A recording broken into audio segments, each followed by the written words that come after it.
good Transformers movie.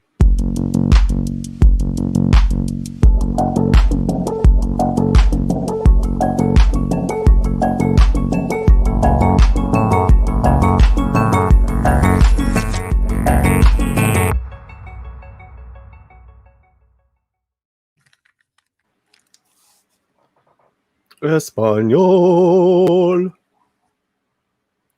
Buenos nachos. Bueno. Buenos días a todos. Buenos días. Ya estamos jueves. ¿Cómo pasa el tiempo? Yeah, but another Thursday. Yeah. How was your week so far?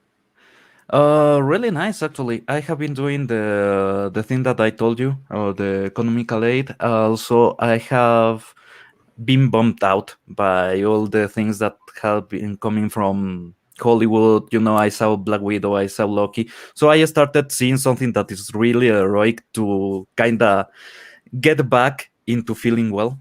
So I started watching My Hero Academia again. It's an amazing series. It's pure superhero love. So, that's so good to watch. That's interesting because I've started watching an old series as well. Kind of been waiting to watch Black Widow with Mrs. Slant. Mm-hmm. And but I started watching Battlestar Galactica. Oh, nice. With Edward James Olmos. Yeah, man, nice. I can't believe how amazing he is in that role. Yeah, and that was a series that didn't have that much money to actually make stuff, but the quality of the effects and the acting takes you away from any flaw that the effects have. So that's amazing. That's a good choice actually. Really good choice. So what I'm doing is I got like an article and it says how to watch Battlestar Galactica, like the order with because there's some subsequent movies, but the timeline's different. So yeah, the movies are kind of this compilation, but not really. It's a weird stuff. Right. So I'm like, I think episode 9 or 10 of season 1. Mm-hmm. This is so amazing, man. So you already have the infiltrators and everything. Man, they're starting to jack people up. Yeah. I love that. Yeah, that's a good series. Man. I don't want to spoil it for you, but there's some. I saw it 20 years ago. Oh, okay. But it was kind of like, especially the first, few episodes. But then I kind of like fell out for whatever reasons. But now I'm really paying attention to detail and just the acting, man. The actors are just, man. It's just like you said, an audience forgives a lot. Fans can forgive a lot. Here's the 3 things you have to have, Pablito. Mm-hmm. Okay? Because you can have, like you said, maybe the effects look a little low budget, the sets, algo, the costumes. You might see a thread hanging out of the jacket. Here are the 3 things that an audience has to have. This is television or film. You have to have a great story, good actors, and great sound. Yes, you have to. And in Spanish, it's kind of weirder because a lot of the sound effects, especially on old series, are distorted because they have to clean the audio to get the voiceover back again, right?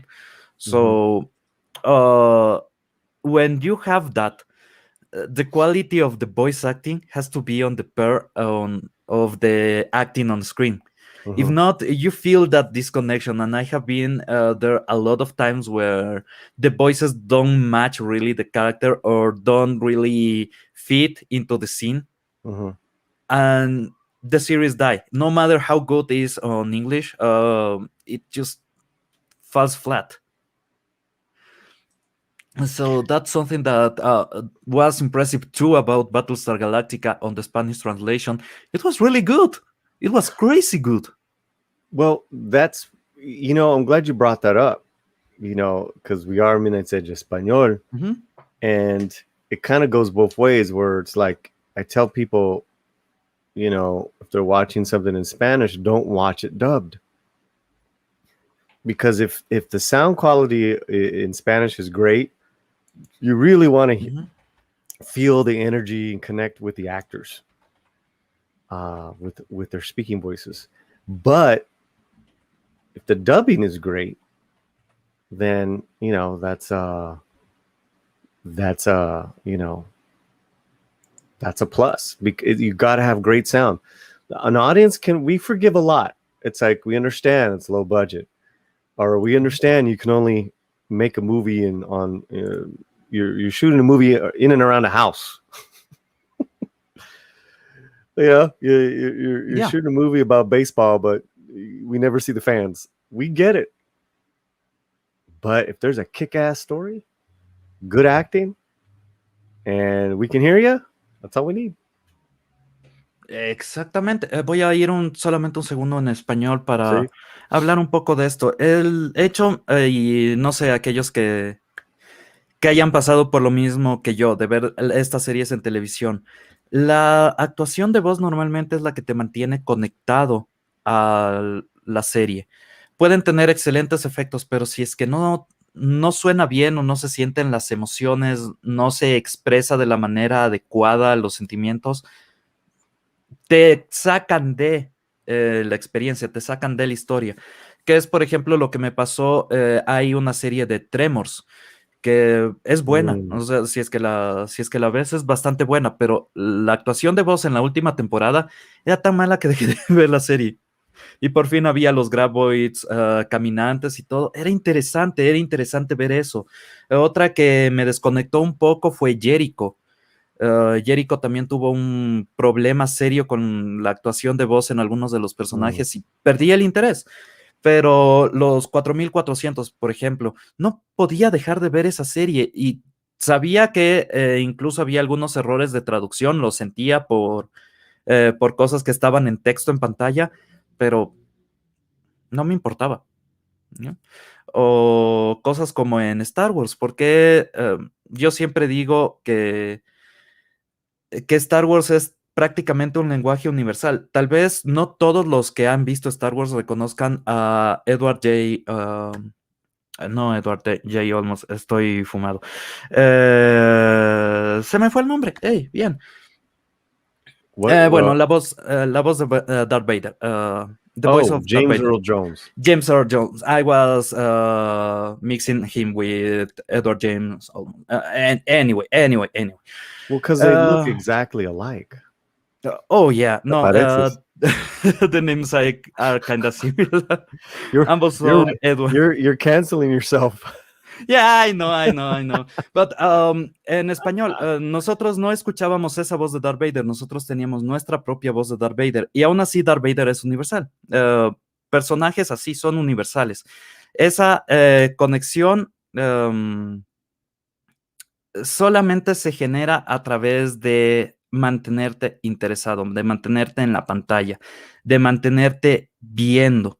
Si es que por algún motivo te desconectas sentimentalmente del audio, también pierdes interés en la parte visual. Empiezas, por ejemplo, a arreglar tu cuarto, a limpiar cosas o hacer la tarea. Empiezas a hacer otras cosas porque dejas de tener interés. El siguiente episodio ya no vuelves a estar en ese canal, buscas alguna otra cosa para entretenerte. Porque a pesar de que hiciste algo, fuiste incluso productivo, se podría decir, no tienes la sensación de querer regresar. Y esa es tal vez la verdad absoluta de las producciones en televisión. El audio a veces es mucho más importante y es también lo que cuidamos en podcast, es lo que cuidamos en streamings. tener una calidad de audio lo suficientemente buena como para que ustedes puedan escuchar mientras lo dejan atrás sonando todo el día y nosotros hacemos nuestro oficio, ustedes hacen el suyo y todos somos felices. Es extraño, es básicamente nuestra costumbre de la radio, tal vez, de tener música atrás sonando mientras estamos haciendo las cosas. Nos ayuda a sentirnos más alegres, a sentirnos más fuertes y a pasar el cansancio. Lo mismo es con series. En vez de música, yo pongo series en el background para hacer las cosas. Y hay veces que dejo de hacer las cosas para ver la serie. Hay veces que dejo de ver la serie para hacer cosas porque la serie no es interesante y así es como muere una serie para mí. Así que, público, ¿qué opinan ustedes? ¿Qué es lo que les desconecta de las series? ¿Qué es lo que les separa de seguir viendo la serie? Or in English, what keeps you watching the series? I was talking about how the audio can disconnect you because you do idle things or house chores, anything, while you are Mhm. watching a series. So the series is on the screen and you are hearing the sound in the background, and the quality of the sound keeps you there. If you lose that interest, you won't even watch again to the screen. You won't care. You will just delete or get another series or whatever, right? So, what is for the chat and for you too, Paulie? What Mhm. is what keeps you watching the series or a series? Yeah, no, that's good. And really fast, we're talking about this open topic. We're gonna get to trailer watching, Jackass, Dune, and The Mm. Witcher, but we don't want to start that without Dieguito. So he will be with us shortly. So this is kind of open topic. We were going to talk about something else, pero this is a really interesting. So let's ask the chat one more time in Spanish and in English. What keeps you watching a show? Eso, ¿qué los mantiene viendo el show? ¿Qué les hace conservar el interés en un show? So let me answer that first, Pablo, because I'm rewatching Battlestar Galactica after so many years, and there's two things that are just amazing, among many things with Battlestar Galactica. It's the music, the score by I believe it's Bear McCready, who did The Walking Dead, and I'm gonna make sure. I'm pretty sure he is the. I'm gonna look that up right now. But it is also to the unique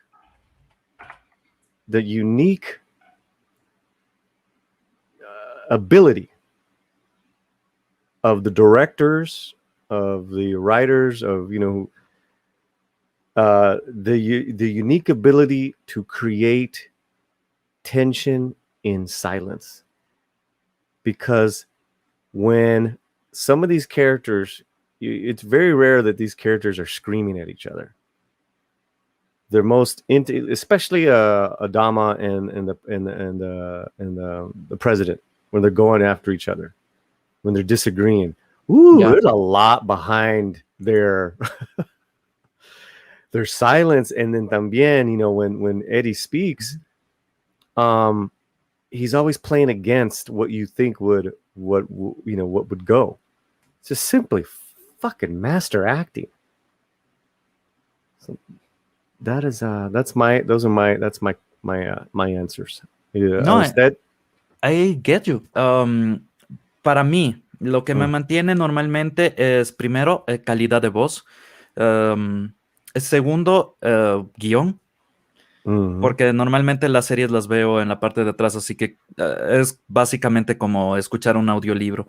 Y lo tercero es la parte netamente visual.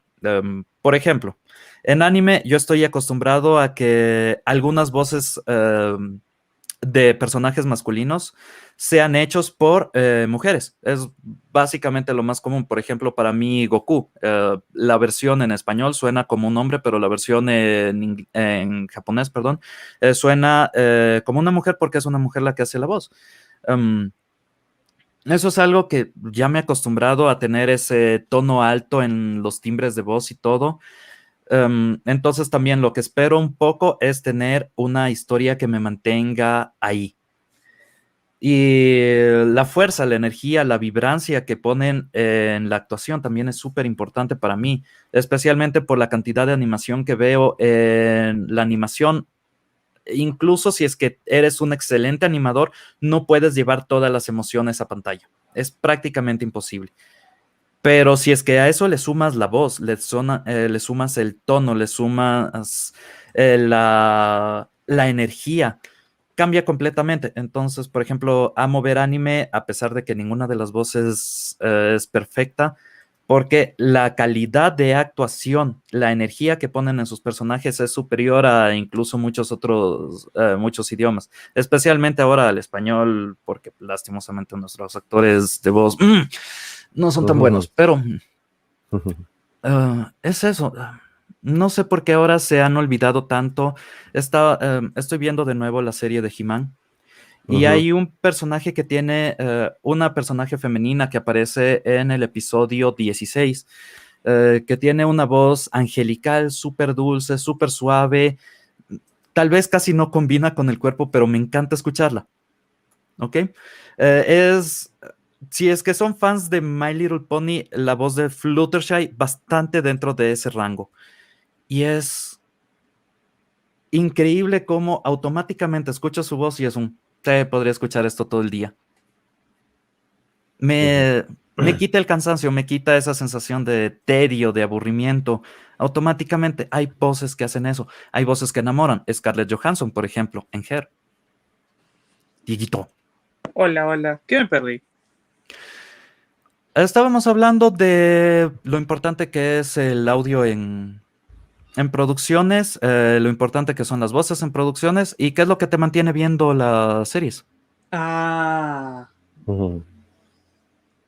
Solo diré, muy importante, que esté bien hecho, bien ecualizado, bien diseñado todo, porque si no, no sea como algunas experiencias que he vivido en algunos videojuegos donde parece que está en una cabina de teléfono. Sí. Qué hermosa experiencia que es. Por ejemplo, hay un pequeño juego de Star Wars llamado Force Unleashed 2. La actuación de voz es terrible. Well, we got some answers in the chat. Oh. Ok. Disculpa. Tom McNutt. Bienvenidos. Midnight Edge Español, Tom. Él dice, well-written story with compelling characters, then entertainment. D. Bud Martin. I have to be engaged with the characters to want to continue watching them. That's all. Cobra Khan 007. The story and the acting voice. Wink, Thunderbirds, Red Dwarf 7, Space, Above and Beyond. Básicamente en el chat están bastante de acuerdo en personajes, pero extrañamente nadie habla, por ejemplo, de los efectos de sonido. Es que no conectan con ellos. Y espera, veamos lo que dice Google 13 porque está bueno. Dice, great story, character development, and the score is what hooks me. I am finding all these things in Star Trek, the original series, and my wife is watching with me. If it sucked, she would not watch. You have a great wife. Yes, you do. Let's see. Y de Dani Martín. El principio de verosimilitud. En inglés creo que se llama suspension of disbelief. No, pero similitud. También decimos eso. En otras palabras, que la historia tenga sentido y las motivaciones del personaje sean coherentes. Okay. Taking a bit first on what Google 13 said, it's the fact he also mentioned, you were saying about the sound effects, he mentioned about the score. And I think it's the problem. Sound effects do help, but they're not as, they do not bring you into the action as much as the characters and the music. Because the proper song at the proper time can completely keep you hooked to the action. But a sound effect, even though it gives you the feeling of the universe, right? It doesn't necessarily bring you to stay there. There's something about that. There's a nostalgic factor or a connection factor that actually triggers a lot of memories, and the feeling, the feeling of this is nice. This is something fun. For example, if you have been hearing the transporter sound on Star Trek all your life, when you hear it as a ringtone or anything, you automatically have a feeling about it, right? Or the lightsaber on Ignition, or the blasters, or a phaser on Star Trek. All the sounds that the Cylons made, they have a connection with the people, and sometimes those sounds can take you back to something really deep. For example, the sound of the Daleks moving, right? Mm-hmm. All those sounds can convey an emotion without conveying really anything. It's just the sound, just the file, the MP3. But that can trigger a lot of memories. And that's something that people don't pay attention that much until they do, until they have something that is so big that they can recognize anywhere. Things like Kakarot charging his key. That sound is global. There's some things that you need to pay more attention, because they have a meaning. You just don't see it now, but once you hear again that sound effect, you will be back there on that episode feeling the same just for a second. And Gogo 13 actually sort of repeats what you're saying, where he says, that is why I primarily watch primarily anime these days. They typically hit on all those criteria for me. So sound, characters, and the sound effects. I mean, you were talking about Dragon Ball. The first thing I came to mind, Cell's steps. How the sound, like suspension. Yeah. But that's more, I think, because I've seen that saga too many times. Yeah, me too. Latinoamérica está en todas partes. Lo lamento, pero Dragon Ball es la única cosa que pasan más que Power Rangers y el noticiero. Y Caballeros. Caballeros del Zodíaco ya no los pasan tanto por acá, ¿verdad? Raro. Por acá sí. Bueno, en Perú sí. Los envidio. Yo sé, es increíble. Tenemos un tip. ¡Hey, gracias! Muchas gracias, Gogo 13. And it says, it may not be Thursday, but have some taco dial supremes on me. Keep on rocking it in the 3 world. My Latino brothers keep on rocking it. Gracias por los tacos, hermano. Taco time. Taco, taco, burrito, burrito, taco, taco. I miss South Park so much. Even more powerful than the music. Well, smoking hot chick egg bun. Sorry, but I don't know these kind of chicken wings. No, he's talking about. Yeah, I know. No, but you don't ruin it, Bond. Why you have to ruin Bond now with that joke? Because I'm hungry. Bond is castrated, so who cares anymore? Not the old one. Respect the old one. Oh, yeah. Oh. Elijah Snow. Oh, yes. This is the Battlestar Galactica soundtrack. Balthar's Dream still sends shivers down my spine. Ooh. Mm-hmm.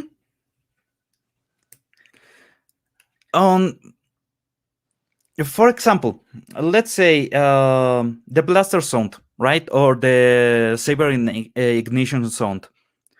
Have you ever heard it in other stuff, somewhere else? I know I've heard the saber one used for a modified version used for engines in a low budget sci-fi movie. Oh yeah, but in anime. They use it in anime all the time. That's something that people don't know. That sound effect is one of the most used on animation and video games. For example, have you played Mega Man 4 X4? I have the entire Mega Man collection. Nice. There's the sound. You can hear it. Or the blaster. If you hear Get Backers, that's an animation where the sound of the blaster repeat a lot.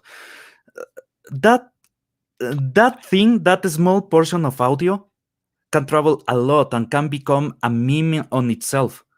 So it's magic. It's like, I love costumes, right? I love the costumes. The design of the costumes can make or break a series. The colors of the costumes can make or break a series, or can generate one character that used to have one property to be completely different. For example, on Power Rangers, when you have Billy, the Blue Ranger, transform into the Gold Ranger, is just that that change makes it incredible. When you see that character back again on screen, is amazing. But you know who he is because of the sound. Mm-hmm. Man, that's so Ya much to hablamos talk about. de las cosas que what are the most important things we need for a great show, for us to love a show. And yeah, story, actors, and sound. We got to be able to hear we got to be able to hear you guys. You know, we forgive a lot, but I think those are the main three. And we were talking about Caballeros del Zodiaco, about Saint Seiya. There's something interesting on the translation to Spanish. For example, when Sean is fighting, normally you will hear this crappy song on the Japanese version, Nebula Chain. It's terrible. It's a horrible soundtrack, but it's so fun to hear it. In the Spanish version, there's no music whatsoever when he's fighting, so you can feel every other sound on the scene, but you don't hear the OST, the original music on that scene, and the sensation of the scene is different. One is more juvenile, more energetic, and in the Spanish version is more repressive, more dark. It's only that they remove a song and all changes. And there, ladies and gentlemen, can be said is the magic of movies when they can combine everything to make it work perfectly, or they take things out to make it even more impactful. Yes, the Spanish version is way better, to be honest. Yo quiero decir saludos a las personas en el chat. Tenemos nuestra wrench.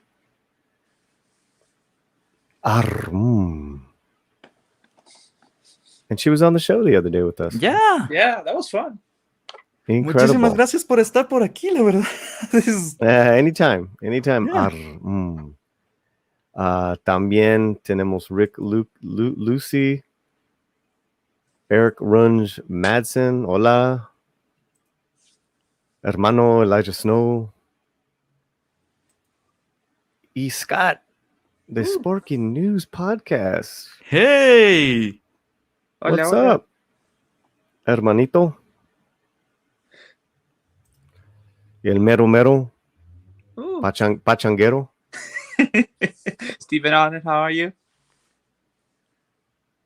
Please share the link. Let people know we're here. Thank you so much. Let's watch some trailers. Yes. Let's go. Let's have some fun, guys. What do we want? What's the order? Forgot. Dun dun dun dun dun dun dun dun. Okay. I think we did Dune first, and then the other two. So let's go with that one first, because also it's epic. Okay, let me bring it up. I watched the trailer. Man, so good. I'm looking so much for this movie. Como he dicho otras veces que hemos hablado sobre Dune, estoy buscando algo que me dé la misma sensación que Star Wars. Okay.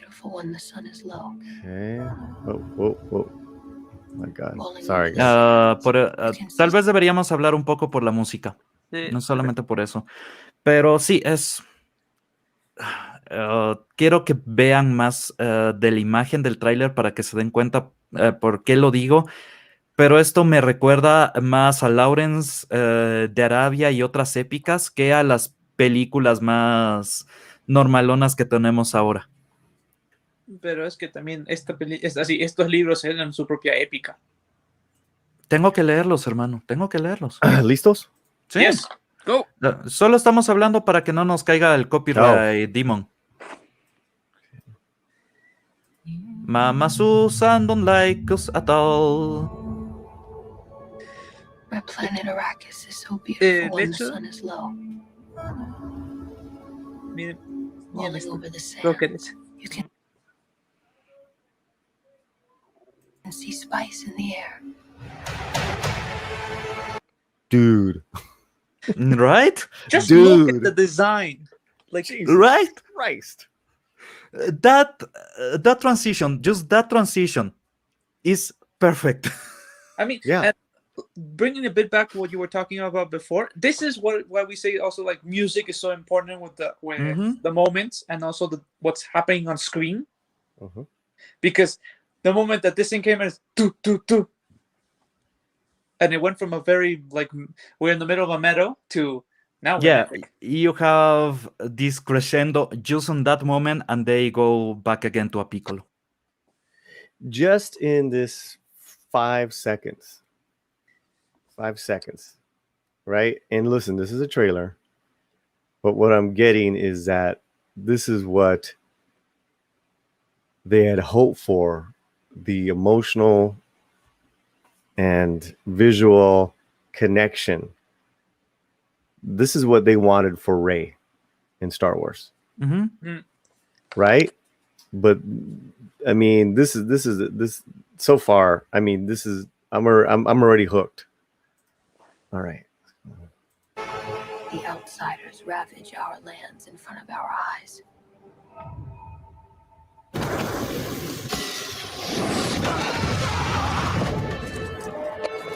Their cruelty to my people is all I've known.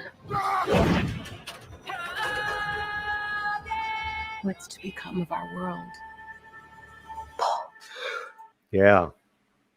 Man, the beats on the song, they are using perfectly. On each transition, they are having some kind of crescendo, but then they kill completely the sound in a way that you actually feel more pressure on the next scene that you should. I have a theory of why we're having this impact. A Because- theory. You want to wait till we see it, or you're ready? No, just something people think about while we're watching it. Okay, Okay. nobody say anything, but I think actually Villeneuve had an actual hand in making the trailers. Like at least he was like guiding them what he wanted exactly.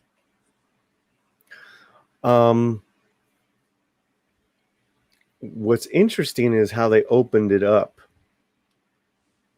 You know, from you think it's not from Paul's point of view, and yet if you know the story and you've read the book and the movie before, it's all Paul. It's all out of his dreams. She's in his dreams. But I loved how it started with her. It was very powerful.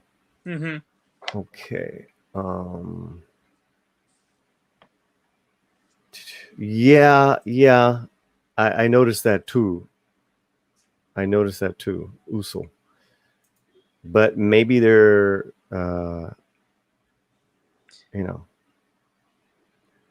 maybe they're saving it. It is a trailer. I actually felt they showed too much, and I'm glad they had stopped.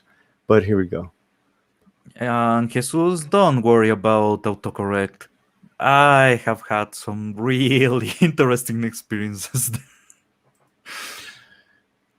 Damn Google. And thank you everyone for being here. Gracias por venir a todos en el chat. Hit the like button. Share the link. A boy. Duncan, can I trust you with something? Yes, always. You know that. I've been having dreams about a girl on Arrakis. I don't know what it means. Dreams make good stories. And everything important happens when we're awake. Hey, you want some muscle? I did? No. Okay, I have seen the design on some other material of him as an adult, and he's actually a beefcake. So something happens between this and the end of the movie or the next movie where he actually grows quite a lot. Well, adding to this, I love that they show this right away, right? His connection with Duncan, and what a strapping man Duncan is of masculinity, and what a pipsqueak Paul Atreides is at this moment. It's fantastic. I mean, he's more pipsqueaky than McKellen was when he started. Yeah. McKellen always looked like he was an adult, even though he's, Diego? Yeah, I'm here. What do you think? Like, it's very funny also the conversation, he's like, as you said, buff, right? Mm-hmm. And he's a squirmy, like a squirrely, like really lanky child. Mm-hmm. And it's like, I think it's also helps put the image of like, that this is where he begins. He's not ready, the Paul that will be at the end, the Muad'Dib, So it's gonna be very interesting how they transform him. Mexican Iron Man, there's in going to what Dieguito said, they would have to change the story because it's literally about a boy becoming a man. That's what Atreides is his and he's also prophesized. So yeah, I'm excited. Let's say this. The reason why, for example, Captain America works so well on his original movie, on the first Avenger, is because first you see him as this scrawny little guy, then you see him transform, and you see him as an alpha male. So that transition shows you a growth in the character. Or, for example, on My Hero Academia that I'm watching, you have Deku. At first, he's just this normal ass guy. And then when All Might trains him, he actually gets a lot of muscles. Before even getting any superpower, he gets a lot of muscles, and he's really strong and really convinced of himself. That is something that really works on this kind of situations.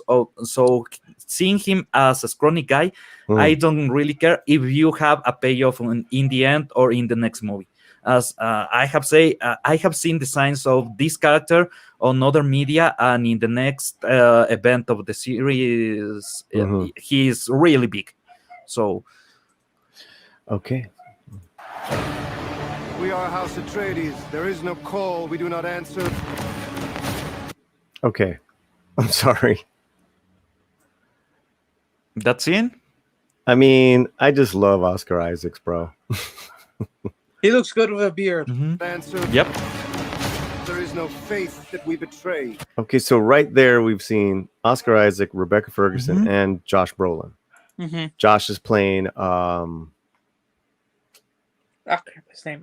They say it in the trailer. They say it in the trailer. So yeah, not Gurnick. Yeah, that one. Halle Gurnick. Yeah, I've read the book so much. I'm like, how could I forget? Smile, Gurney. I am smiling. The Emperor asks us to bring peace to Arrakis. House Atreides accepts. I know you. There's something awakening in my mind. I mean, the filmmaking, the cinematography, the look, it's undeniable. I mean, I'm just so geeked. And color composition. Normally, when they use these muted tones, they make it look like barf. To be honest, they take away all the prettiness of the scene. If you see here, the contrast actually gets you more into the facial features of him. Los ojos. Los ojos, la nariz, las pecas, los rizos, el lunar que tiene, todo, no te quitan. Es alguna de las quejas que he tenido con estas películas, que se ven muy oscuras, muy en tinieblas. Realmente no reconoces nada. Es más o menos como cuando ves Matrix. En Matrix, en la segunda y tercera película, no reconoces prácticamente las caras. Aquí usan tonos sumamente apagados.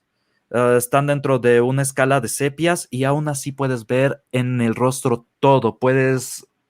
E incluso las partes que no están en foco, como el oído, puedes ver todo, puedes ver el contraste de sombras en el interior del oído. Eso es algo que tratan de tapar con una capa de vaselina gigantesca ahora. Ahora todo es sepia con vaselina. Esto al menos no tiene vaselina, no me molesta tanto el sepia.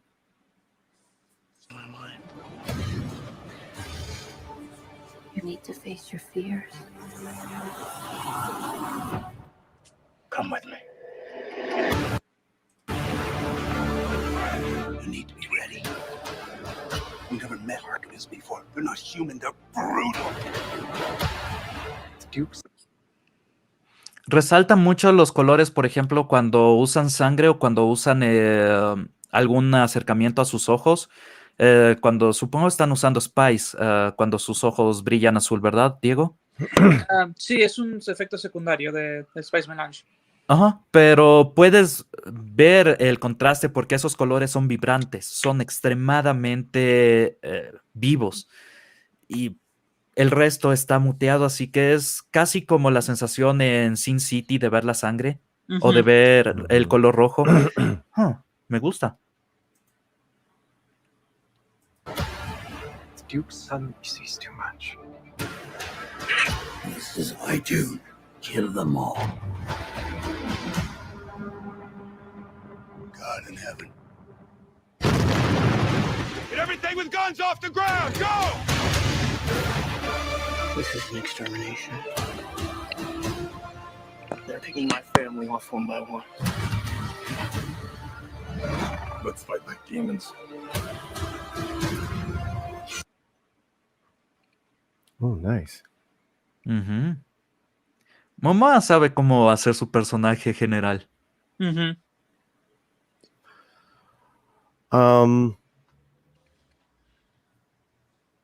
Let's just keep watching now.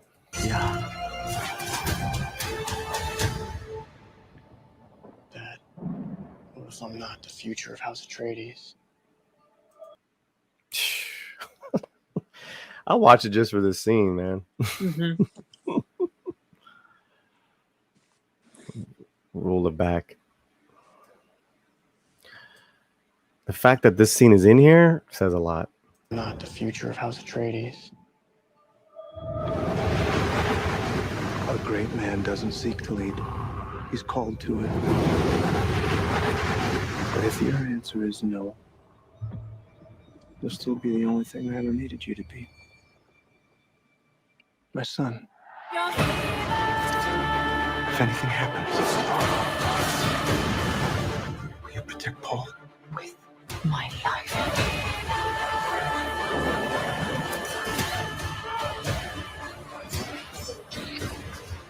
Only together can we stand a chance.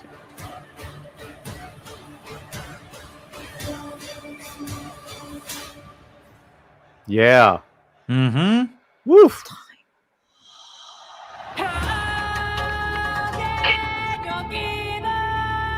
Esto es lo que necesitábamos, una épica en espacio. En espacio. It's so funny.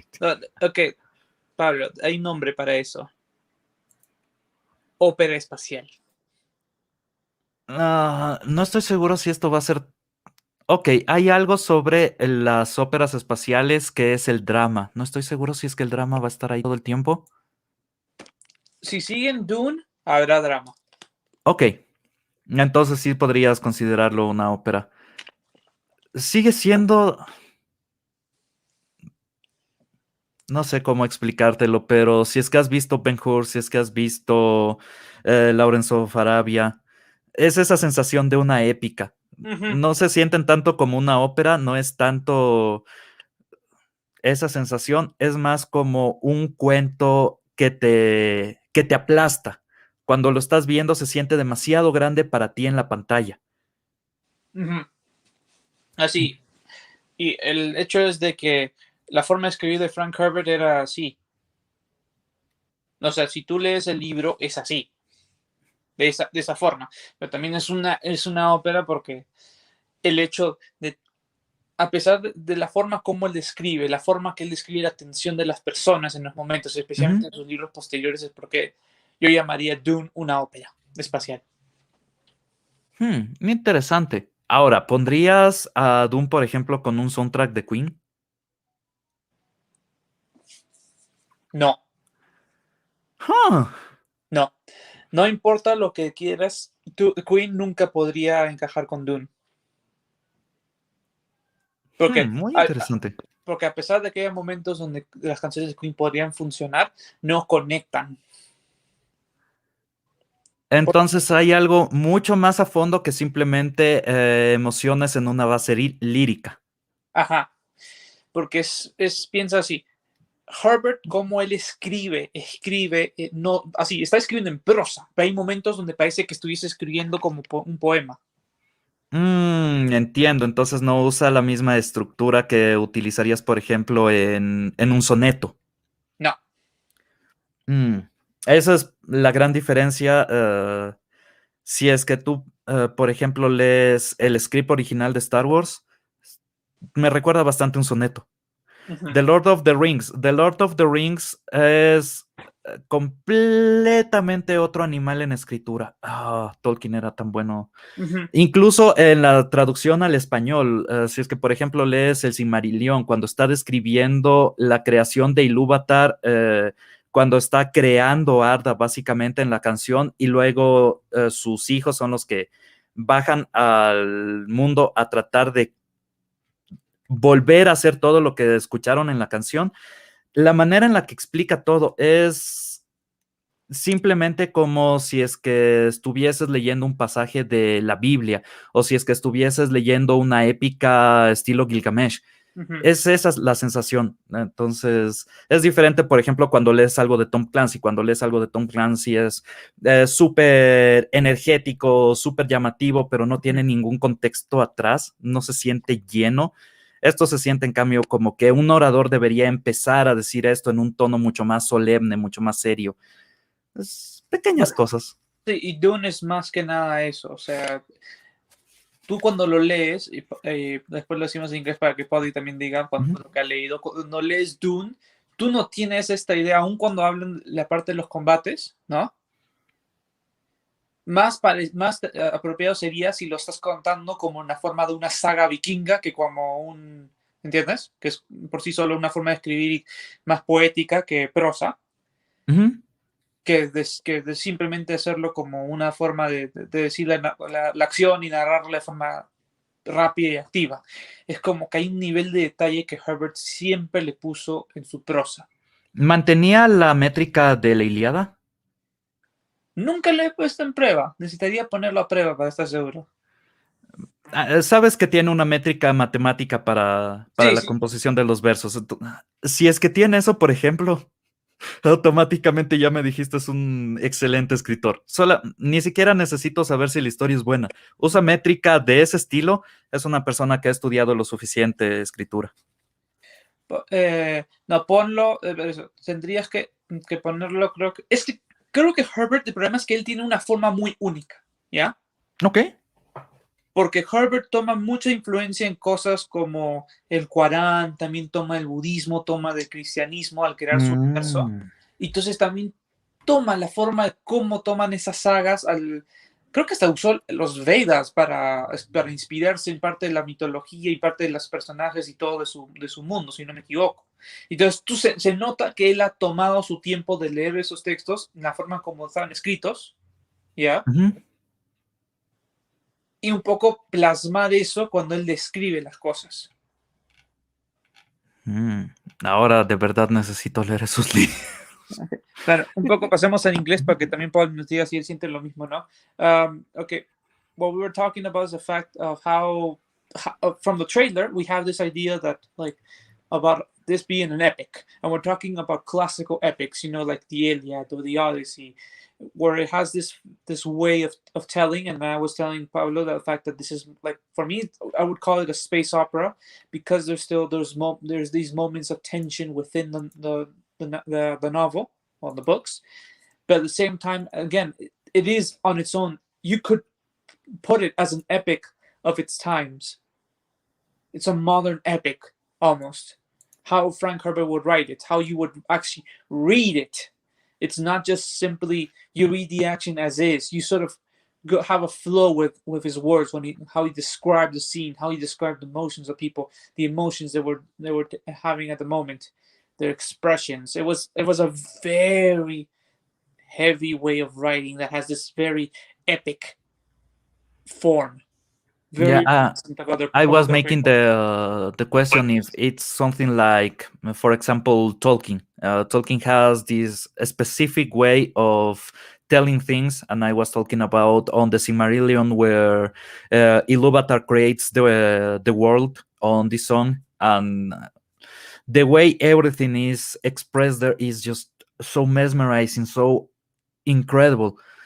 And that's something that I don't get in a lot of books. I get on older books or older tales like something like Gilgamesh or let's say the Iliad, let's say something like that, that has this structure, this mathematical perfection on the structure of the phrase. And well, this seems to have something of that. So what do you think, Paulie? Yes. Yep. What do you think? You know, I was checking some other stuff. I'm sorry. Oh, okay. No worries. You We got were me. talking about the structure It's a of space. the It's high draw. It's a high. It's high. It's like a Greek tragedy, right? yeah, like the Iliad or something like that, right? I mean, this is yeah. I mean, it's a master storytelling. I'm very happy from what I saw, and initially I'd said it shown too much, but then I realized what it didn't show, and I'm kind of happy and excited about what it's not shown. From the Bene Gesserit witches, to what was it? To I don't think they showed Fade, and I know they showed the Beast, Ravan, and his uncle for a second, but the Harkonnens, they didn't really, So I'm excited. Yeah.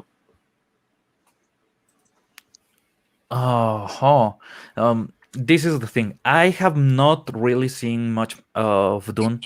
I have not read the books. I have been doing my own research, but it's not the same as being a long-time fan. I guess Diego is a long-time fan, so but I'm trying to approach this from the viewpoint of I need something to replace Star Wars for me. At this point, I'm really out of Star Wars. I have been seeing the Bad Batch. It is disconnecting me more and more from the franchises. Even Marvel, I dropped. To be honest, after Black Widow, I dropped Marvel. I don't want to have my toys around. I don't want to be in that mindset because a hero that does something that crude is not a hero for me. But what I'm trying to say, that at one point I need something to replenish that void, to fill that void that is leaving Marvel and Star Wars and everything. And I'm hopeful for Dune because of what I'm seeing on the trailer, because of what I have been getting from my research. There's a lot on this that I want to see. If this gets me to a point where I can buy the figures and buy the ships, and that's something that I also miss. Being happy on going to a toy store and seeing the ships, for example, the Star Wars ships, and I was like amazed, and I wanted to know the mechanical aspects and everything, and I wanted to see how the casting process is. No, I don't care. I don't really care.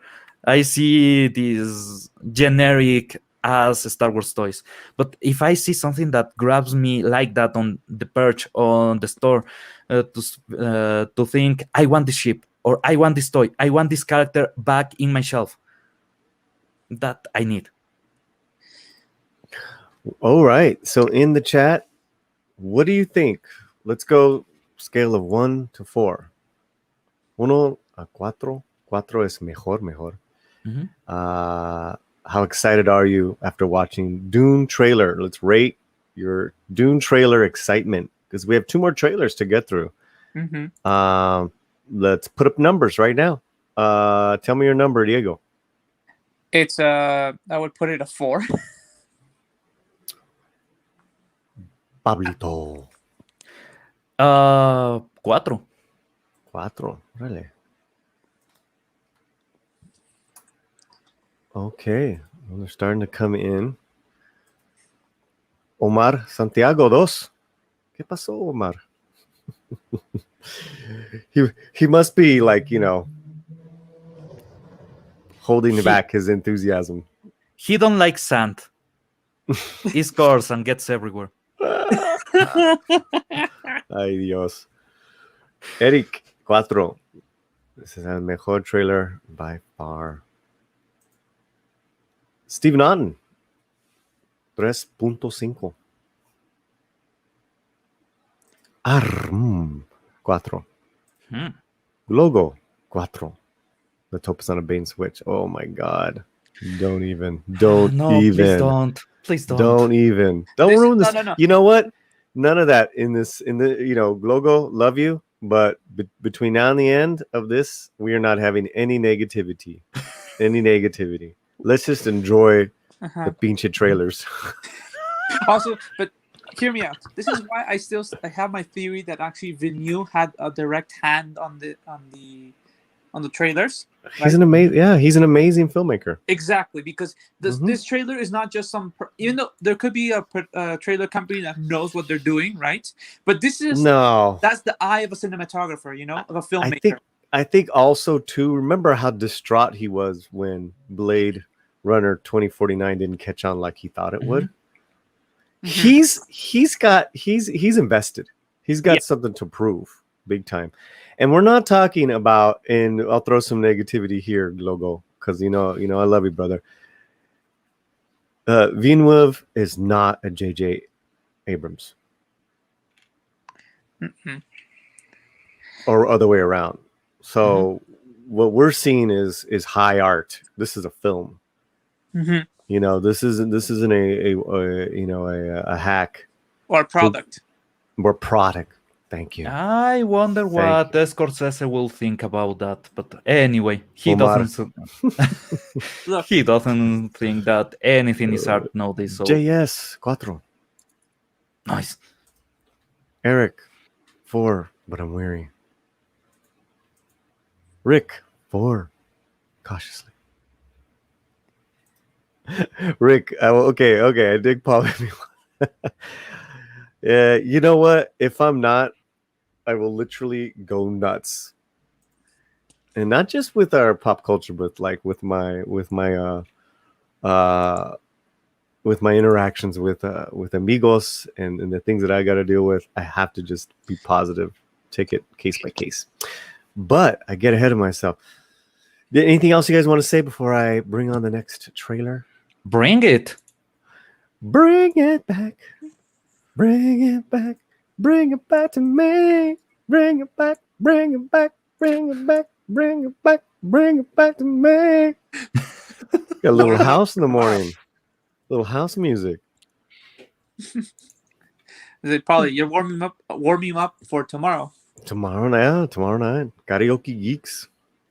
Oh, you know what's cool about that? It's only songs from movies. Oh, nice. Yeah, I saw the. Yeah. I'm excited for that one. Yeah, that is going to be good. What I'm curious is like, how come you two bozos haven't come back on the show? Oh, don't really know. I should have been for the David Bowie one, but I missed it. Sorry. I'm with family, and unfortunately, Fridays is the day that we hang out. I'm a loner. I don't have anyone to hang out on Fridays or any day. No. Well, then you should be there. You should be there. New anime movie, The Witcher: Nightmare of the Wolf. Yes. Here we go. Witchers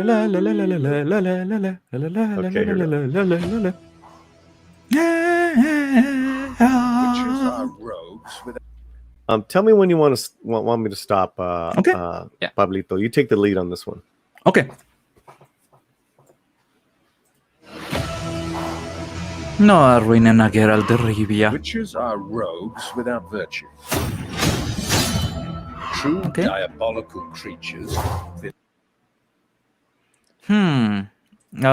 Continuemos un poco, solamente para ver. Okay. Ajá. Only for killing. There is no place amidst honest men for them. Fear and ignorance are good business. Ok. Witches are experts in pride. He aquí la pregunta. Esto se va a ir hacia otros personajes, no se va a ir hacia Geralt de Rivia. Mhm. ¿Van a hablar sobre alguna de las otras escuelas? Por ejemplo, la escuela de la serpiente o la escuela del grifo, o se van a mantener en la escuela del lobo. O tal vez algo de la escuela del gato. Si es que van a hacer la escuela de la serpiente, ¿tiene algo que ver con Witcher 2? Esas son preguntas muy importantes aquí. ¿Por qué? Porque el lore, a pesar de que en los libros se extendió bastante, en los videojuegos se duplicó prácticamente. Entonces ahora hay mucha más información sobre las diferentes escuelas, sobre los tipos de armas que utilizan, los tipos de armaduras que utilizan, las técnicas que manejan, si es que las mutaciones las hacen con inestabilidad o no. Todo eso quiero saber más. Yo soy Go. Ujú. Paulie, Okay. play. You have to keep a brand. But what is the worth of your word, Vesemir? See, I'm a monster hunter. Everything Oh, has a Vesemir. price.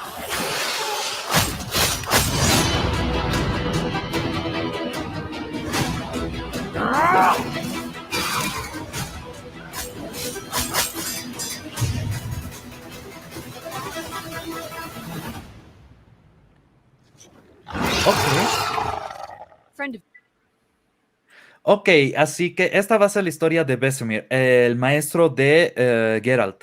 Mhm. Muy interesante. Tal vez van a hablar sobre todas las cosas que pasaron. No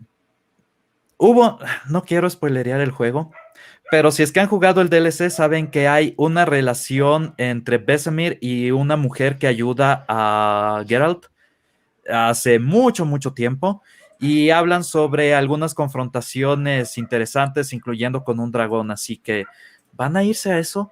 Van a contar la historia de Vesemir bien contada. Y Vesemir no debería tener el pelo blanco. Olvídenlo. Eso es solamente una crítica. Es un tema minute, piénsalo así. Sí. Pero tú qué. Oh. Tenemos un tip de Stephen Otten. Gracias, hombre, for $5. I still have high hopes for Dune, but I don't want to see any more trailers. I feel they're already giving too much away. Mhm. Ooh, okay. I hope it goes well. I would like to see them make the second half. This is an example of epic filmmaking we've lost in recent years. Yes! Oh God, so true. I want 3 films at Totalmente. least. Yes. The Witcher debería ser una película épica. Seamos También, honestos, yeah. la historia de Geralt of Rivia, incluso si es que no quieren transformar los libros, pueden transformar los videojuegos. Tomen Blood and Wine, tomen la primera parte de la historia de Witcher 3, de Wild Hunt, y hagan algo interesante. Pero yo creo que justo por eso están sacando la película de Vesemir, para ver nomás cómo reacciona la gente antes de tocar a Geralt. Tienen otros 2 Witchers contemporáneos a Geralt solamente dentro de la escuela del lobo, y además tienes, por ejemplo, a Leto, que es de la escuela de la serpiente. Así que tienes historias, y Assassin of Kings es la historia básicamente de Geralt tratando de defenderse de la acusación de que él hizo lo que hizo Leto. Entonces, puedes hacer lo que estaba haciendo Leto durante ese tiempo, cómo está recaudando sus fuerzas, cómo está reuniendo ejércitos, cómo está pactando con diferentes señores feudales. Hay muchísimas cosas en las historias de los juegos que no pasaron en el juego, solamente te dicen en un pequeñño texto que serían increíbles de ver. ¿Por qué no lo hacen? Háganlo, por favor. Tengan mi dinero. No, es que yo lo digo porque pienso así. Yo pienso que lo que es una película va a terminar donde Vesemir recibe a Geralt como su discípulo. Entonces me gustaría ver las mutaciones de Geralt. Por eso, Es yo el creo- momento más traumático de su vida. No, pero yo creo que van a terminar con Geralt llegando como digamos, ¿A a la Kermorhen? escuela del lobo, ¿no? Sí, justo me Ajá. olvidaba el nombre. Y justo como que recién llegando antes de que lo vayan a pasar, ¿no? Así como que Vesemir lo ve al niño, ¿no? Ujú. Y como son lo que tiene, como que ya tiene un interés por él y termina ahí la película. ¿Ya? También, Para pero ver cómo según... respondemos. Si respondemos bien, ya CD Projekt más probable estaría más dispuesto a después hacer una serie animada que de Geralt, donde después se conecte a la serie de Netflix. Según recuerdo, Geralt no llega a Kaer Morhen así nomás. Es parte de la ley de la sorpresa que aplica Vesemir. Así que básicamente Vesemir se gana a Geralt. Por eso, si es así, mejor aún, ¿sabes? Toda esta historia es para eso. Me gustaría. Sí, sí. Eso es un Simón para mí también es un Simón, hermano. Okay, ready? ¿Listo? Yeah. Yes. Of yours? Friend of a friend.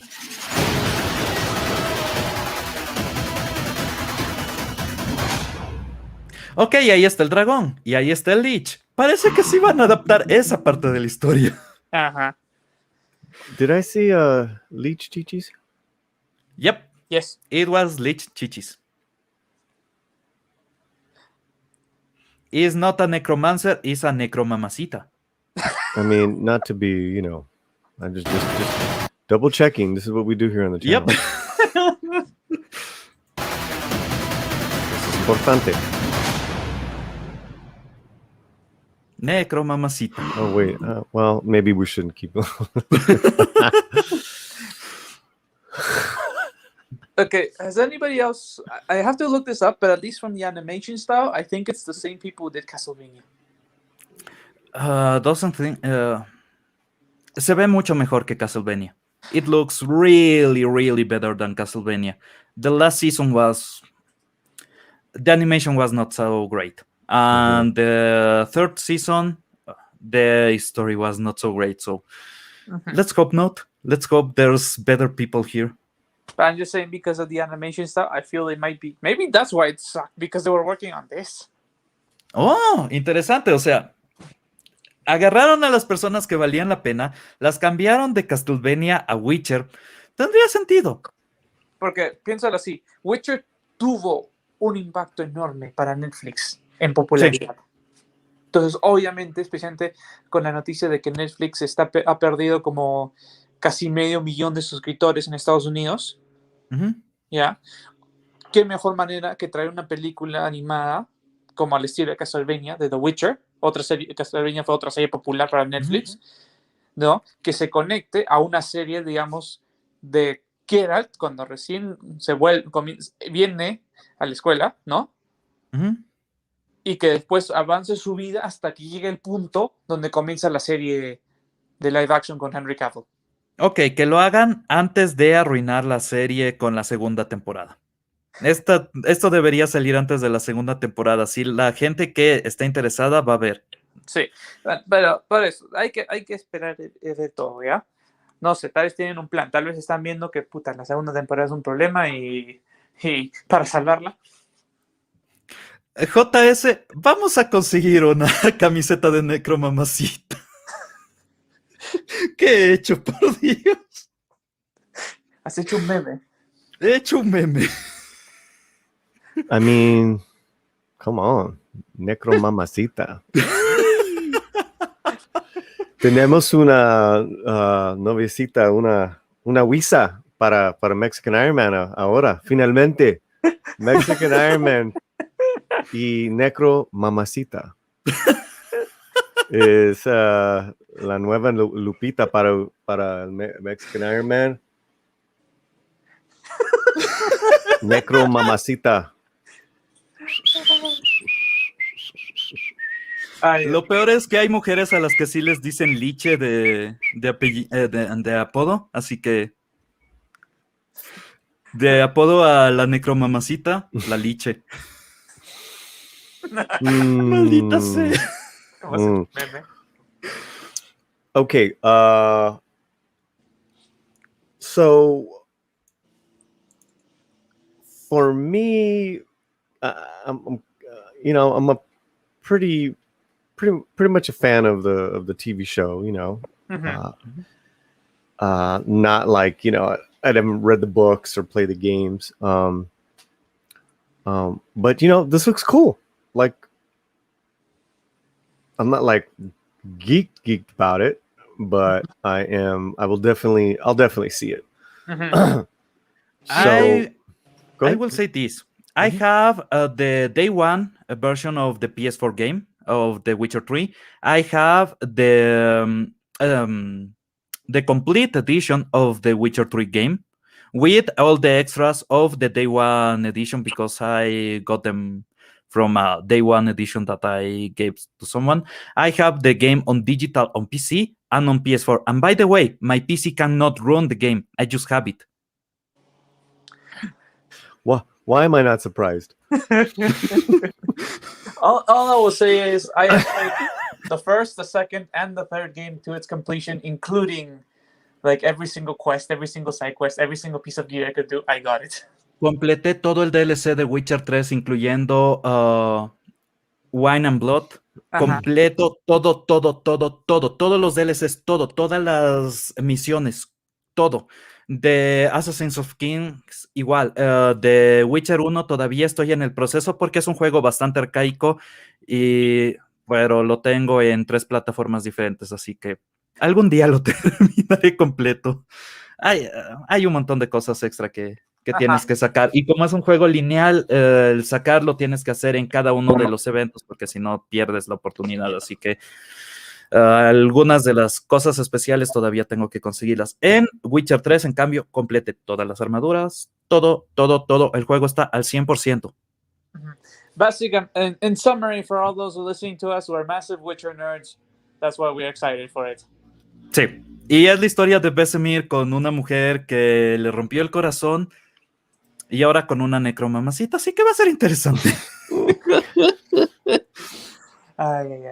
But I want to ask the chat, based on what you've seen from the trailer and what you know about The Witcher, be it you played the game, be it you've seen the series, maybe you have actually been one of the few that have read the books. Okay, how excited are you? Again, same scale as Paulie said before, 1 through 4.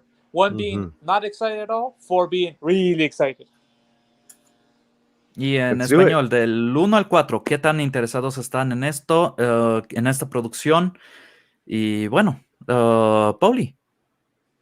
3. Diego.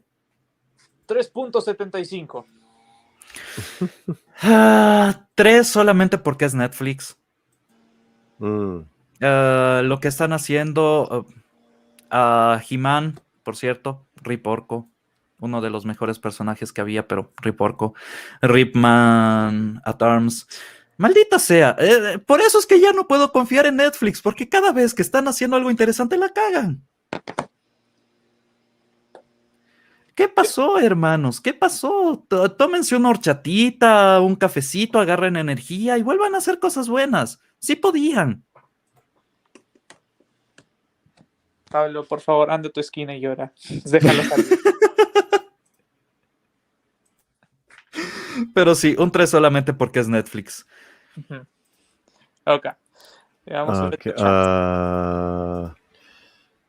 Okay, there you go. Eric Rungen Madsen says a 4. Kim Bodnia is voicing Vesemir, so I will be watching. The is great fun in his Danish voice. He is great fun in his Danish voice. Gogo13 says 4. Well, not watching on Netflix though, so yeah, there's that. You guys. And for anything related, you can use the code MidnightSage. Yes. On Yes. Subshark. God damn it, I'm not that good at that as Tom. Tom will have made it flawlessly. But you can use the code on Surfshark and get yourself a VPN. How about that? Yeah, I can see people are going for a 4. People that actually like the game will go for a 5 even. That will be the 11. But it's Netflix. That's my only gripe. Other than that, the animation looks amazing. The voice acting is promising. The story arc, if they fulfill what was on the small exchange on The Witcher 3, will be really, really crazy good. So, yeah. What can I say? The series has a lot of potential based on the source material. What is not that great for me is only where it's coming to. That's all. I like JS's answer to our question. Who's that? JS. Mm-hmm. Great game. Free DLC. CDPR read. Listen to to its fans. 5. Sí, no 4. Cyberpunk. Cyberpunk. No traiga Cyberpunk.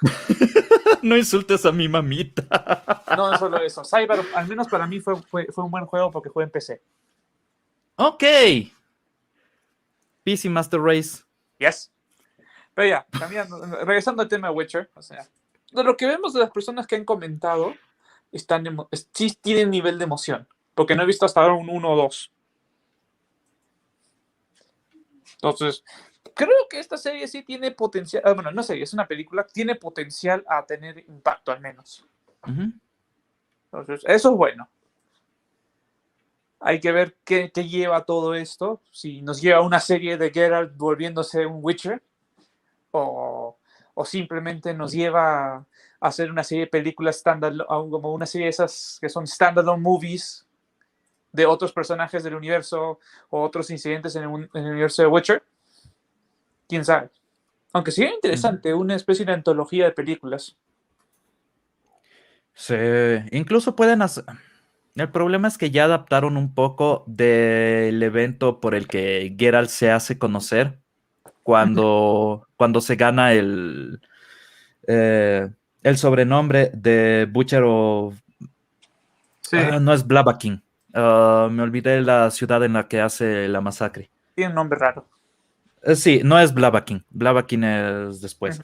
Pero básicamente Geralt, incluso en su historia, antes de las cosas que pasan en la serie, tiene algunas cosas interesantes que contar todavía. Incluso cuando era un Witcher novato o cuando fue a su entrenamiento, cuando mató a su primer troll. Todas esas cosas son cosas que podrían estar en esta clase de animaciones y serían muy interesantes. Y te iba a decir, no importa si han puesto parte de dónde gana su apodo, ¿no? En la serie de live action, ¿ya?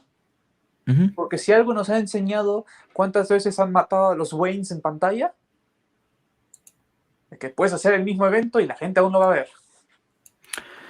Bueno, are we ready for our last trailer? Yes. Yes, I'll be waiting Dun, for dun, this dun, one. Save the best for last. Hell yeah. Dun, dun, dun, dun, dun, dun, dun, dun, tararán, dun, dun, dun, dun, dun, tararán. Dun-dun-dun, dun-dun-dun, dun-dun-dun, dun-dun, dun-dun-dun. Dun, dun, dun, dun, tararán, dun, dun, dun, dun, dun, dun. All right. I don't know. I really don't want to stop. I just want to watch it. Yeah, just play it. Let's just enjoy it. All right, here we go. Let me get this thing ready. Although I might stop it. I'm probably going to pause it every couple of, just to pause.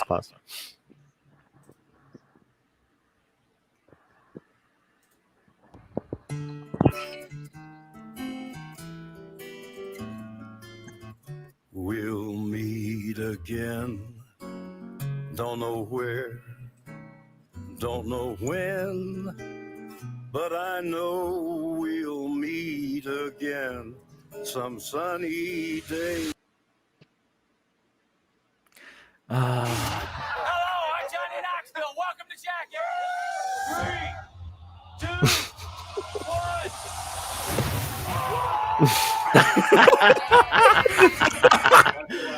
Jackass be like once we're older? Well, we'll get more mature.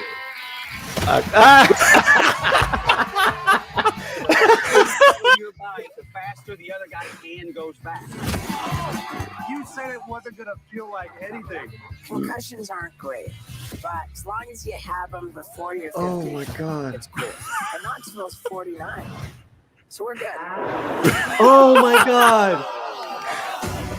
Oh my god. Oh my god. Oh. ¡Están de regreso! Oh man, these are just. ¿Quién dijo que uno Look madura at, look con at la the guy edad? on the bottom. Look at the guy on the bottom. Look at the fucker on the bottom. Jesus. Nuh-uh. Today we're going to do a little furniture shopping.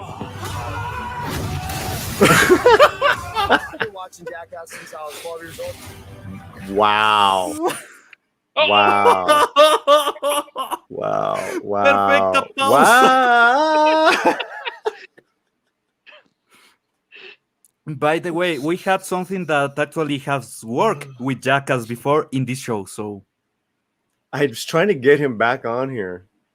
Oh, we need him. Yeah, he's in Mexico City working on a show right now, but we're trying to get him back on. Ah, this is beautiful. Okay. Yes. And guess what? We're here. That is dope. Yes, I love it when you went, yeah. We have winners and we have Steve-O. There ain't a bunch of NASA scientists right in this room. Ah. You guys do it, Eric. Fail to prepare, prepare to fail. Oh. See? You still got those $1 million teeth, that's for sure. Oh. See? Gee, didn't set myself up for failure on this one. Aaron, please relax. I'm trapped. And you're putting honey on me and salmon? Oh my God. This is fucked up.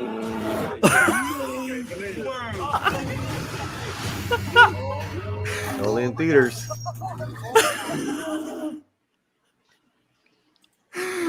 Ay, los amo. I miss having that kind of laugh. Los extraño. Ok, esta es la cuestión. Incluso si es que arruinan la película, va a ser divertida. Porque básicamente todas sus películas han sido arruinadas por ellos de alguna manera u otra. Solo recordemos a Steve yendo a que le tomen una radiografía. Damn. Maldita sea, estos perfectos. Esto es lo que quería en la vida.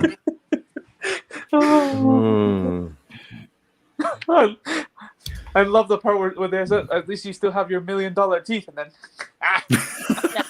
Yeah, exactly. That's Jackass in one Sí. sentence. I mean, you know, it's gone beyond a reality show, like a prank show, right? Mhm. Because it's like every few years they do movies. We know these dudes, and then also their shenanigans, you know, and what they've been through. This one's great. This one's great. That's so fucked up. So And you know what? And I've always loved it when they show the other people just fucking laugh, like they're just laughing at each other.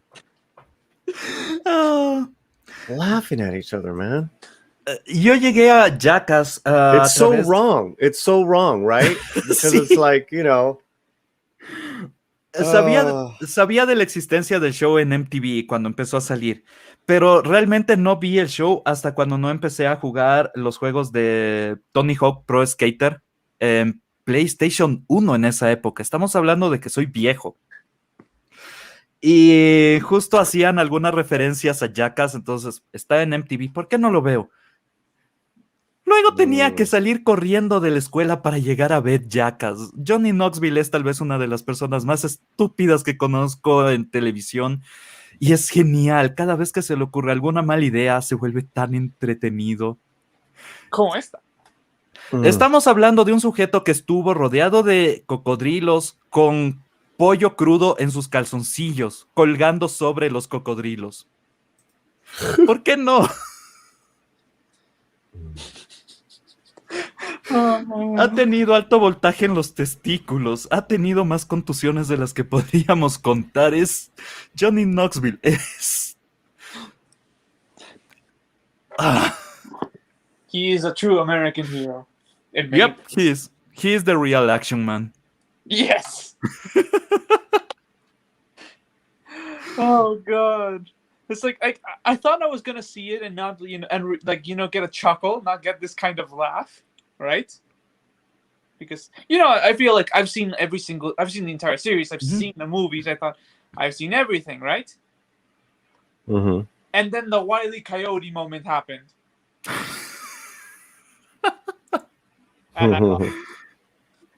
Ay, hermano, cómo extrañaba estas... Esta es la cosa. Por ejemplo, aquí en Latinoamérica, esta clase de humor ridículo pega un montón, pega muchísimo. Es algo que no necesitas ni siquiera traducir. Porque el slapstick es universal. Es como Bugs Bunny. Tú puedes ver a Bugs Bunny sufrir en todas las maneras posibles, en todos los idiomas posibles. ¿Qué es lo que hace esto aún más divertido que a Bugs Bunny? Bugs Bunny es una caricatura. No puede ser realmente lastimado. ¿Estivo? Solamente digamos que Estivo sí. Y terminó lastimado. Sí. Para mí el mejor momento de Estivo es cuando trata de ver a los ojos a su padre. Y solamente empieza a retirar la mirada lentamente. Y eso, ok, entiendo todo esto. No, I'm trying to remember one of the best ones that I remember. The Human Skewer. Really, really quick, when it went to its first movie, and it started using film cameras and dildos and slow motion, the cinematography jumped, the production jumped. At first I was like, but it's really amazing. I mean, because that was the difference from the show, because the show was so TV. I will give you 2 reasons to own a 3D TV. One is Dread, the other is the Jackass 3D movie. It's that easy. I mean, remember, it converted Andre. Yeah. Ay, hermano, no tienes idea cuánto necesitaba ver algo así de entretenido. De gracioso, estúpido. Nivel masculinidad al máximo, porque esto es también el hombre de hacer estupidez y media. A ver, esta es la cuestión. Por ejemplo, yo siempre me digné de ser un nerd, ¿verdad? Ajá. Pero cuando estoy con mis amigos, hacemos estupideces. Y cuando estoy con mis amigos y estamos alcoholizados, hacemos aún peores estupideces. Así que he atravesado uno de los tubos del oleoducto simplemente porque estaba ahí. He saltado de techos de casas, he saltado de autos en movimiento. ¿Y sabes por qué? Lo mismo que Johnny Knoxville. Es divertido. Para todos los que nos están escuchando, sí, tenemos nuestro propio Johnny Knoxville, se llama Pablo. Lastimosamente en esa época había demasiadas cosas estúpidas que hacer y nadie me decía que no.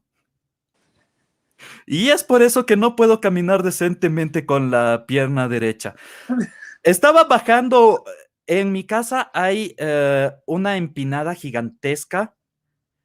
Bajaba por eso en mi patineta y justo había un pedazo de alambre agarrado en el pavimento. Se agarró a mi patineta, yo salí volando hasta un muro y di primero la rodilla y luego la cara. Oh, that's a Jackass moment. Exactamente. Entonces he estado en situaciones así y verlas me hace sentir, primero, conectado con la parte estúpida de mi ser y segundo, menos frustrado por haber sido tan estúpido, porque hay gente que incluso gana dinero por hacer esa clase de idioteces. Sí, como ellos. Destruí un go-kart que yo mismo armé por tratar de hacer una pirueta. No, mi infancia no fue exactamente segura. No, para nada. Y ahora pasando un ratito al English again. We're talking about basically Pablo is our own Johnny Knoxville. I was a teenager. I had a lot to do. I was this kind of fatty kid, but that wanted to do something with his life. And when you mix that with alcohol, you have someone jumping from a rooftop on a second floor, trying to get into a window. I didn't make it. There, you see? But I tried. I hope you guys are appreciating the the stop shots I'm getting here. The frame is the frames. Perfect. I mean, that's helping Pablo keep the juices flowing for his story, so... You don't want to know. I have done so many stupid things. Here in Ecuador, there's something that we call toros de pueblo. It's like bullfighting, but without a cape or without swords or anything. You go raw against a bull, but a lot of people get into the arena at the same time. So everybody's trying to run from the bull, and you are supposed to stay there. You are not supposed to escape, because it's something manly to do. The mayhem there, at least when they release 3-4 bulls at the same time, it's just fucking crazy amazing. And you can still go to this kind of parties here in Ecuador. If you go, for example, to Otavalo, or you go to... there was one on Chipipes, if I'm not wrong, that they were doing some crazy stuff with small people. I cannot use the proper word here in YouTube, but small people dressed as superheroes, running from bulls. That exists in Ecuador, and it's amazing. Didn't Wee Man do the exact same thing? Yeah. But he was not dressed as Superman trying to run from a bull. Well, but still, it was similar. My God. Also, we were also talking about one thing about this whole experience. Is like... I love that she does that. Yeah. Afterwards, I love that she goes, yes. My question is, does she do that because the first time she tried it, she missed completely? Well, it doesn't matter. The fact, I just love her reaction. I mean, I know, but it would pay off more. It's like, damn it. Right, we'll see. Yeah, we'll see in the film. I mean, and then Knoxville's right there. I bet you this is the 3rd or 4th try. I can guarantee you that. And that's why everybody's like, wow. But they're also filming a green screen, right? So I wonder what they're going to put behind it. Maybe like a stadium or something, but maybe. That's so amazing. And like I was going to say is the fact that also I think one of the reasons like we enjoy this is because this is a very male-oriented thing that they're doing, you know, being with your friends and then doing stupid stuff together as friends. And it's no longer something it's totally toxic and wrong. Yeah, absolutely. Exactly. Right now, it's not so much an American stuff like it's maybe a Latino stuff. Right now, Latinos are the more stupid go-getters on this kind of field. I mean, America has been tamed a bit by the media, so... I'll say this. I mean, there's a reason why our average lifespan is shorter. Yep, exactly. You are drinking with your friends. You see that there's this huge landslide near, and you take a piece of cardboard and you try to surf. This, what's happening right now on screen. Mm-hmm. So painful. I can see myself, or some of my friends, if we were in band and we were drinking at the same time in school, doing this. The drummer. Yeah. A friend of mine on the conveyor belt, we hit him in the balls and he fell and went to the wall. So basically he was catapulted by the conveyor belt to the wall. I mean, this is like one of those things I feel like I shouldn't laugh, but I just can't stop. Dude, you know, when you are in that situation and you will normally think, I will not get toothpaste in my friend's boxers. But then he passed out while drunk. and things happen.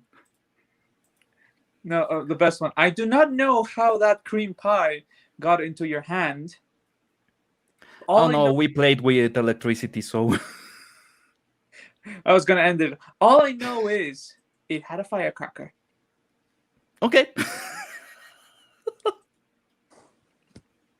Here's the only. I mean, I guess October 22nd isn't too far off. It's like over almost 3 months. Yeah. I mean, considering that it just dropped out now, and I think there hasn't really been any news about this movie in general, except I think when they first announced it. Yeah. I mean, it's good because they sort of kept under wraps whatever's happened. So people are not going to be spoiled, because also considering this is the modern age comparison to what was the first and second and third movies. Mm-hmm.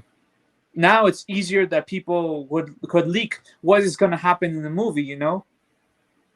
But in the second movie, we knew that Steve broke a bone. We basically got a lot of information. This is the thing. There's nothing in the trailer whatsoever that makes me think they are going current Hollywood. They are just doing their stuff. And that's exactly what we need. Nothing else, nothing more. Just be Jackass. Yes, but again, it's because what Paulie said before. It's, of course, it's toxic, you know? So they're like, just do our thing, and that's it. But That's also, the way... Oh, sorry. No, finish. That's the way men actually get to the best point of their lives, by getting so many mistakes so quickly that they have to grow up, they have to mature. And part of that is being stupid with your friends, is going out, because that's how you get really to know how to talk to a lady, right? That's how you know how to get into a fight, or how to talk your way out of a fight. Is how you properly become a man. Is how you complete all those parts, because being stupid is a good way to learn how to be intelligent. It's just a step in the process of getting to maturity. So that toxicity that you talk about, or rather this political view talk about, is nothing to be ashamed of. Is you trying to get to the best place on your mind and on your body. You are making your body go to the extreme. You know, you are walking extra, or you are running extra, or you are swimming extra, you are lifting more weights, or you are just running around with your friends, trying to see who can get the other one with the head against the wall, right? It's part of growing up. It's part of becoming yourself, testing your body, testing your mind, and in the end, you get your own person. Yes. Also, I mean, there is actually a joke of that on the trailer. When Steve says, try to do everything before you're 50. Now so it's 49, so it's all right. Exactly. And you know, I have a lot of people around me that I knew when they were young, and I used to idolize this stupid shit that they used to do, so I tried to emulate them, and I almost broke a finger because of that. But I used to see that, and now I see them, and they are grown-ups. Pablo, there's D-But Martin wants to say something to you. Mental note, don't fall asleep at Pablo's place. I learned that toothpaste can cause burns on the scrotum of a person if you left them for 3, 5, 8 hours with toothpaste. So things happen. In wrapping up, I think what's interesting is the excitement, at least for sure, these 2 out of 3, is to go back to the theater, to see movies in a movie theater. I would definitely say Dune is a must. I think out of this whole year, that movie is going to get me to a movie theater. Yeah. Also, I was going to say what was interesting is the fact that Jackass said in theaters, but didn't say anything about streaming. Yep, it said only in theaters. That's interesting. And it's part of Paramount. Have you seen the logo on the right, lower right? There's a Paramount logo. The theory, it should have been streaming as well with Paramount Plus, but they decided just to do it in theaters first. Weren't the Jackass movies on Netflix? I can't remember right now.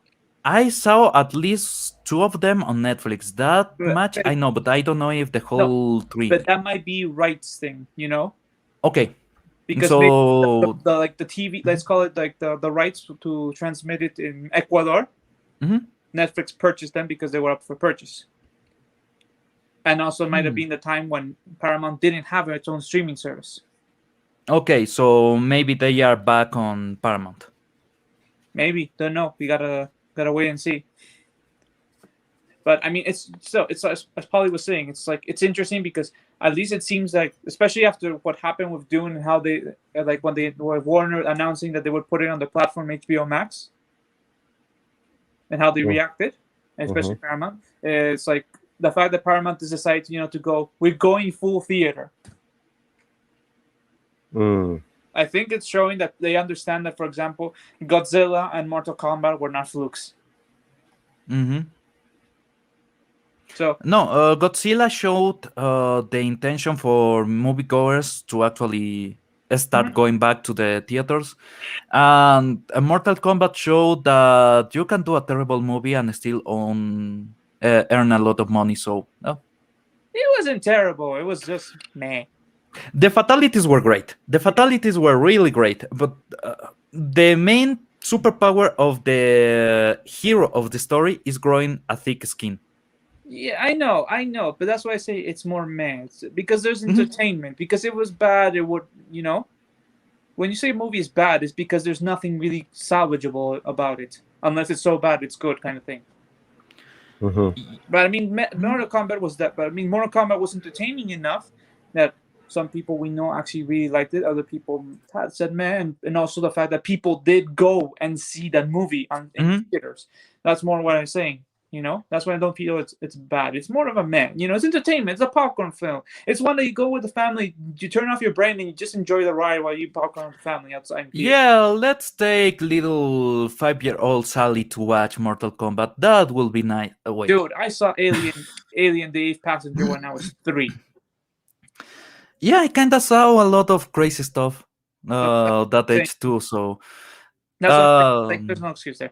But returning back to the point, it's just interesting the fact that this movie, they're betting on that people will actually go and see it in theaters. Like seeing the numbers, they have this confidence of saying we're going exclusively theaters first round with this movie. I mean, I bet they understand the lineage of the movie and the fact of numbers, but still, it's just the fact that it's interesting that, how we ended with this one that puts into perspective that maybe Hollywood is understanding that theaters are still important for them more than they thought. Let's just say that if this was for free on any streaming service, I still will go to the movie theater. It's Jackass. I want to see it like it is supposed to be seen. And I think we've covered every single point on that one and all the other ones. So Rick Lucey says Paramount needs a hit badly these days. They are bleeding with the lack of good product they have. And yeah, let's be honest, all that has come from Paramount, let's just say, is a Star Trek like, and the Paramount Star Trek is shit. Jackass and Top Gun is going to bring so many old crew back together again. Top Gun, I hope they make it right, because it's really a movie that even in Archer is still reference. So I mean, if Tom Cruise has his way, it might be good. Yeah. Let's be hopeful on that. It used to be a manly movie. I don't think they are gonna take it that away. So yeah, let's be hopeful on that. Yeah. So anybody wants to say something else, or we wrap up? Paulie? I'm hopeful of some quality entertainment coming out. So especially with Dune. Yeah, I know what I'm gonna get with Jackass, which is great. So yeah. As far as we can tell, at least for the near future, there is good quality entertainment possibly on the horizon. So let's wait and see. Tan tan tan tan tararan, tan tan tan tan tan tan. Okay, well, let's wrap it up. It's been a great couple of hours. Let us know what you guys are up to. Let's start off with Diego. Well, como siempre, I'm here at Midnight Says en Español, Tuesdays and Thursdays for our live streams. Also, we have some videos on the way coming to you, and maybe sometime I might drop in Pablo streams or also Paulie streams. See you then. My name or the name of my channel is Geektripology. Hago pendejadas, hago babosadas. Friday at Nick Weiser's on Comic Book Talk. Saturday, Progressive Park. Sunday on Jet, the Pop Culture Activist. Well, other than that, here in Midnight Sage Español, where we have a lot of fun. And today has been crazy fun. So. Awesome. Thank you, everyone. Don't forget, we have a He-Man video up on our Espanol page. It's fantastic. And we will get another video up this weekend. I swear.